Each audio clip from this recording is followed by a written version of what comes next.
자, 요거는 쌤이 그 분석의 기술이라고 해가지고 한번 이제 너희들한테 물론 요 분석의 기술이라는 거는 일반적인 내신 시험이나 요런 데는 조금 반영되기가 글쎄 뭐 반영될 수는 있지만 쉽지 않아. 근데 이거는 뭐냐 하면 큰 시험 있잖아. 예를 들어 대학별고사, 특히 논술 같은 경우에는 요런 거를 좀 인지를 해야 된다는 얘기를 하고 싶어서 요 영상을 마련을 했거든. 제목이 그래서 분석의 기술이야. 자, 이 말은 뭐냐 하면 물론 이 이제 바이러스에 관련된 얘기는 생명과학 논술에서 뭐 많이 나왔던 이슈야. 근데 뭐가 되건 지금 코로나 바이러스라는 게 작년 그리고 올해 지금 아직도 진행형이란 말이야. 그러면 뭐가 되건 이제 논술에는 이 바이러스 관련 얘기가 나올 확률이 꽤 있다라는 거지. 더군다나 지금 논술이 어떤 입시의 주류는 아니지만 그래도 아직 전형이 있잖아. 그리고 이제 서울에 있는 주요 대학 중에는 아직도 논술 시험을 보는 학교들이 꽤 있기 때문에 그런 데서 안 냈다면 작년이나 재작년에 출제를 안 했다면 올해 같은 경우에 바이러스 신약에 관련된 얘기가 나올 만한 거야. 그러니까 이런 게 분석의 기술이다 이거지. 논술에는 출제가 될 만하거든. 근데 쌤이 이제 이 통합과학 강의를 맡게 되면서 고1 친구들의 어떤 내신이나 이런 거를 해야 됐기 때문에 사실은 쌤이 원래 대치동에서 화학하고 생명과학 논술에서 상당한 영향력을 갖고 있었거든. 근데 이제 논술이라는 전형이 좀 약화가 되고 그 다음에 쌤이 통합과학을 하게 되면서 수능 끝나고 파이널 논술을 할 시간이 안 나오는 거야. 왜냐하면 나는 그때 아이들 내신 수업을 진행하고 있으니까 그래서 이제 그때부터는 현장에서 이제 강의를 쉬고 있거든. 그래서 이제 이런 거를 어떤 논술의 관점에서 분석의 기술이라는 걸 한번 그렇잖아. 나올 만하다는 얘기지. 그러면 이제 이런 게 나오면 어떻게 해결할까? 이거를 뭐 논술 강의로 헤비하게 가려는 게 아니고 이런 관점을 보면 너희가 해결을 하면 된다. 이런 솔루션을 한번 제시해 볼까 해. 쌤이 이제 이걸 가지고 왔어. 지금 이제 코로나 신약들은 코로나 관련 신약들은 막 개발 중이죠. 백신도 그렇고 뭐 여러 가지 이제 개발이 되고 있고 하지만 아주 완벽한 솔루션이다는 거는 사실은 아직 없죠. 그렇게 보는 게 맞죠. 근데 우리가 과거 분명히 세계 경제나 여러 가지에 큰 영향을 미쳤던 신종플루라는 게 있단 말입니다. 근데 신종플루는 사실 거의 잡혔다라고 보잖아요, 우리가. 왜? 타미플루라는 뭐 완벽하다고는 볼 수 없지만 상당히 완성도가 높은 치료약이 있기 때문입니다. 그러니까 코로나19의 경우도 완벽한 게임 체인저가 나오려면 이 타미플루 같은 치료제가 나와야 되거든, 이게. 그래서 신종플루를 포함하는 인플루엔자 A형, B형 바이러스 거기에 치료제로 이제 타미플루를 쓰는데 이제 뭐 이런 거를 너희가 막 외우고 이러라는 얘기는 아닌데 이게 뉴라미니데이스라는 효소가 있어. 이 타미플루는 뉴라미니데이스라는 효소의 이니비터야. 그러니까 저해제 역할을 하거든. 그래서 체내 확산을 저지하는 역할을 해. 간단하게 말하면 치료제라는 거는 이제 여러 가지 방면으로 개발을 할 수 있는데 타미플루라는 약은 체내에 침입을 해서 그 다음에 쉽게 얘기하면 여러 가지 기전을 진행하고 있는 신종플루 바이러스가 그 세포에서 다른 세포로 확산되는 걸 저지해주는 역할을 하거든. 그래서 치료제가 됐어.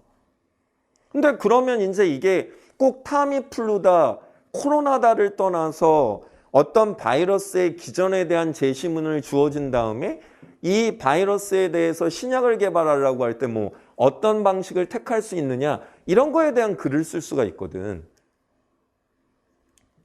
이게 인플루엔자 바이러스를 표현한 거야. 근데 이 인플루엔자 바이러스라는 데는 H라고 불리는 부위와 이 N이라고 불리는 부위가 있어. H라고 불리는 부위는 바이러스에 매우 중요해. 왜? 바이러스가 숙주가 되는 호스트 셀에 부착하는 역할을 해주거든. N이라는 거는 왜 중요하냐면 바이러스가 증식, 조립, 그래서 자기를 갖다 완벽하게 복제한 다음에 다른 세포로 가야 되잖아. 그러니까 그 세포를 탈출하는 데 도움이 되는 역할을 해. 이 뉴라미니데이스라는 게. 그래서 이 H라는 부위와 N이라는 부위가 중요하다고. 이름도 되게 어려워. H는 헤마글루티닌이라고 하고 N은 뉴라미니데이스라고 해. 근데 요게 이제 중요한 부분이고 그래서 전파가 가능한 거야. 쌤이 여기 써놨어. 뭐 이런 걸 뭐 너희가 외울 필요는 없어. 한번 이제 같이 생각을 해보잔 말이야. H는 바이러스가 부착하는 데 필요하고 N은 바이러스가 빠져나가는 데 필요하다. 근데 이 인플루엔자 A형 같은 경우에 우리가 흔히 이 H라는 부위가 16종이 있어요. 그리고 N이라는 게 9종이 있는 거지. 그러니까 도합 144종, 16 곱하기 9. 이 타입이 존재해. 그러니까 너희가 들어본 뭐 H1N1, H5N1 이런 것들이 바이러스의 분류에 쓰이는 게 이 H와 N이라는 부위 때문에 그런 거야. 근데 이제 이게 정상적인 상황이면 말이야. 바이러스가 예를 들어 숙주세포 내에서 증식을 하는 거지. 이건 이제 통합과학에도 우리가 세포 내 정보의 흐름, 즉 중심 원리가 나오기 때문에 유전 정보를 갖다가 복제를 해내고 단백질들을 합성을 해서 다시 자기를 만든 거야. 증식을 했다고. 빠져나와야 되잖아요. 근데 이제 빠져나오려면 세포에 있는 리셉터라는 수용체가 필요해. 거기에 붙어서 바깥으로 빠져나와야 된단 말이야. 근데 그러면 빠져나가려면 얘가 요 수용체에 부착을 했다가 떨어져야 바깥으로 나가잖아. 그러니까 뉴비리온이라는 게 릴리즈를 하려면 여기가 떨어져야 된단 말이야. 그걸 떨어지게 하는 요소가 뉴라미니데이스라는 요소거든. 뉴라미니데이스가 리셉터를 클리브즈 한다 나왔으니까. 그치? 그러니까 얘가 빠져나갈 때 뉴라미니데이스가 여기를 끊어주니까 얘가 나가는 거야. 그 다음에 또 다른 세포에 침입해가지고 바이럴 리플리케이션을 컨티뉴 한다. 뭐 이렇게 돼 있는 거잖아. 근데 타미플루가 뭐 하는 거냐? 뉴라미니데이스라는 효소가 여기를 끊어야 되거든. 타미플루는 뉴라미니데이스에 가서 붙어. 사실 이것도 통과에 나온단 말이야. 효소의 기질특이성. 맞지? 위에 가서 붙는단 말이야. 그러면 아니 왜 붙어요? 얘가 리셉터랑 상당히 수용체랑 비슷하게 생겼나 보지. 그러니까 모양이 비슷하기 때문에 우리가 그렇게 만든 거잖아. 걔가 가서 대신 붙어. 그러니까 뉴라미니데이스가 액션을 취하는 걸 막단 말이야. 그러니까 얘가 여기가 안 떨어져. 그러면 얘가 바깥으로 나가서 다른 세포에 퍼지게 되는 확산을 갖다 막아주는 역할을 한단 말이야. 이게 타미플루의 기전이야. 여기 보세요. 리셉터는 뭐 이제 사이알릭 엑시드고 이런 건 이제 화합물 이름이니까 좀 어려우니까 뭐가 되건 리셉터가 비리온하고 이렇게 붙어 있는 건데 뉴라미니데이스는 요거를 잘라내야 되는데 그걸 자르는 일을 못하도록 타미플루 같은 이니비터, 저해제라 그래. 저해제가 가서 여기 붙어서 이 기능을 막는 거지.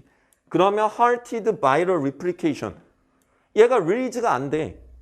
여기서 다른 데로 못 간단 말이야. 그러니까 여기 있다가 결국은 바이러스가 영원히 사는 건 아니잖아. 확산을 막는 거죠. 그러니까 치료가 된다라는 논리거든. 괜찮죠? 어려운 게 아니거든요, 이게. 봐, 타미플루 투입. 얘가 뉴라미니데이스를 막아서 작용 저해. 그러니까 이게 타미플루가 구조가 유사하기 때문에 수용체인 척하면서 얘가 여기에 붙어버린단 말이야. 그럼 바이러스가 여기에서 빠져나오질 못해. 붙어있기 때문에. 감염된 숙주세포에 붙어있게 된다. 따라서 바이러스 복제 및 확산을 중지한다는 얘기거든요. 어려운 기전이 아니에요. 바이러스 신약이라는 게 이래. 바이러스의 사이클 어딘가를 차단하는 거야. 타미플루는 이런 식으로 개발된 신약이었다고. 그래서 신종플루의 치료제가 됐죠. 괜찮지? 그러면 이제 이거를 우리가 예를 들어 논술에 어떻게 써먹을 수 있느냐? 타미플루의 기전을 외우라는 게 아니라 이런 것도 들어보면 아, 이런 식으로 신약이 개발되는 거구나. 그럼 원래 바이러스라는 게 숙주세포에 부착하고 그 다음에 들어가서 거기에서 증식을 한 다음에 마지막으로 조립 및 방출하는 구조거든요. 그러면 바이러스는 이렇게 해서 얘가 방출돼서 또 다른 세포에 확산되는 거잖아. 타미플루는 마지막 과정을 막은 거예요. 그러면 다른 신약들은 이런 과정들을 블락할 수 있는 거를 갖다가 개발을 하게 되면 신약이 될 수 있는 가능성이 있는 거죠. 쌤마 이해가? 근데 또 이거야. 통과에 나오잖아. 물질대사 효소. 뭐라 그랬어? 모든 생명체 내에서 일어나는 물질대사에는 효소가 필요하단 말이에요. 그러니까 이런 기전에도 결국은 효소가 필요할 거라고요.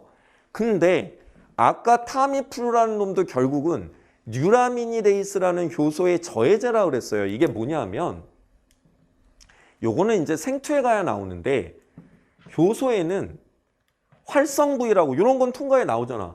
활성부위라는 부분이 있어요. 그러면 원래 반응을 하는 기질이 여기에 붙은 다음에 반응을 해서 생성물로 바뀌죠. 근데 효소에 대해 저해제라는 게 있는데 경쟁적 저해제라는 거는 기질과 비슷하게 생긴 거예요. 그래서 활성부위의 입체 구조가 맞아. 그래서 경쟁적으로 싸우면서 얘가 여기 붙어. 그러면 기질이 못 붙잖아. 아까 얘기한 타미플루 같은 경우가 뉴라미니데이스라는 효소의 경쟁적 저해제죠.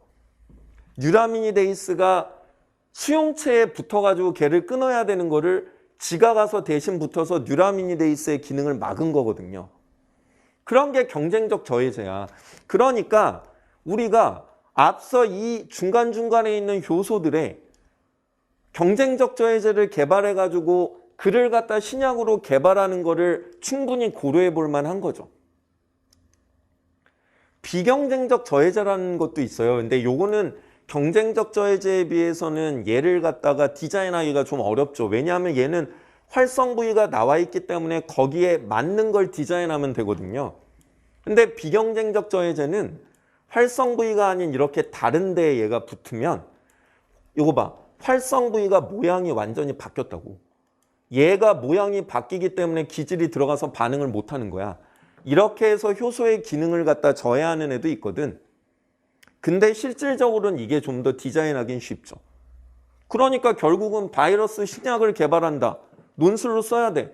바이러스의 생활사를 써주고 각각의 과정에는 효소가 관여할 텐데 거기에 경쟁적 저해제를 디자인해서 여기서 경쟁을 시키면 바이러스의 생활사가 차단될 거 아니야. 그렇게 되면 걔가 바이러스 신약이 될 수 있는 가능성이 있는 거죠. 뭐 무조건 된다는 건 아니고요. 실질적으로 어떻게 액션을 취할 수 있느냐. 그래서 그 액션을 취한 게 타미플루는 이런 기전이란 얘기지. 결국은 다른 세포로 확산되는 걸 막는다 이거지. 근데 타미플루가 신종플루 바이러스가 감염되는 걸 막는 건 아니야. 얘는 확산되는 걸 막는 거지. 그래서 타미플루라는 약은 신종플루에 감염이 됐다면 초기에 먹는 게 중요해. 그래야 얘가 더 확산되는 걸 막기 때문에 병이 치료가 되는 거죠. 근데 이미 막 전파가 된 다음이라면 그때는 이제 다른 방법 또는 우리 몸의 면역력에 기대는 수밖에 없겠죠. 이게 바이러스의 신약에 관련된 얘기입니다. 결국 쌤이 얘기하고자 하는 거는 우리 주변에 일어나는 일들이 작은 시험이라면 모르지만 커다란 시험에는 관여가 될 수 있다. 그러니까 우리가 항상 주변에 관심을 갖고 그런 것들이 어떻게 논술이나 이런 커다란 시험에 적용될 수 있는지, 그리고 논술이라는 걸 어렵게만 생각하지 말고 기본이 되는 근원적인 걸 이해한 다음에 거기에다가 우리가 여러 가지 지식을 활용하면 충분히 글을 잘 작성할 수 있다. 이런 얘기입니다. 남궁원의 분석의 기술이었습니다.